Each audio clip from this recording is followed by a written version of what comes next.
সীতাকুণ্ডের উদ্দেশ্যে আমরা রওনা দিয়েছি পদ্মা বাস ভাড়া করে নিয়ে।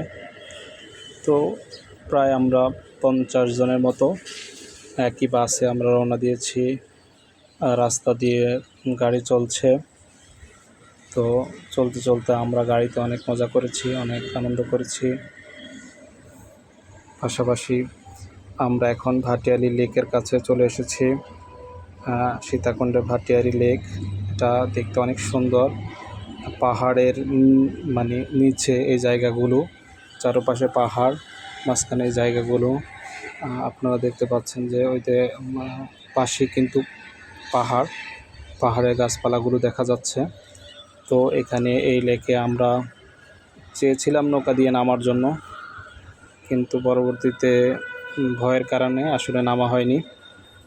আর কিছু কিছু জায়গায় সেনাবাহিনীর যে যুদ্ধের ট্রেনিংগুলো বা এগুলো দেখাচ্ছে। আর এটা মূলত পাহাড়ের পাশেই একটি নিচু জায়গায় লেকের মতো, দেখতে অনেক সুন্দর একটা জায়গা। এখানে এই পার্কের নামটা ইকো পার্ক। এই ইকো পার্কে মূলত এই লেকে আমরা দীর্ঘ সময় ছিলাম। সেখানে অনেক আনন্দ হয়েছে, অনেক মজা করেছি আমরা সবাই। পাশে একটা সিটে বসে আমি আমার ছবিটা তুললাম, ভিডিওটা করলাম। এখানে অনেক বন্ধুরা সাথে ছিল। পাশে দেখলাম যে আমরা এক চাচা ঘাস কাটতেছে, ঘাস কাটার দৃশ্যটা। তো আমরা পাহাড়ের মূলত নিচ দিয়ে হাঁটতেছি। এটা হলো পাহাড়, আমাদেরকে পাহাড়টা দেখাচ্ছি।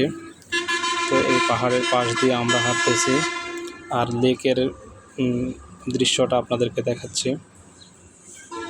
পরবর্তীতে আমরা চলে আসলাম বঙ্গবন্ধু টানেলে। বঙ্গবন্ধু টানেলের এখন ভিতরে আছি আমরা।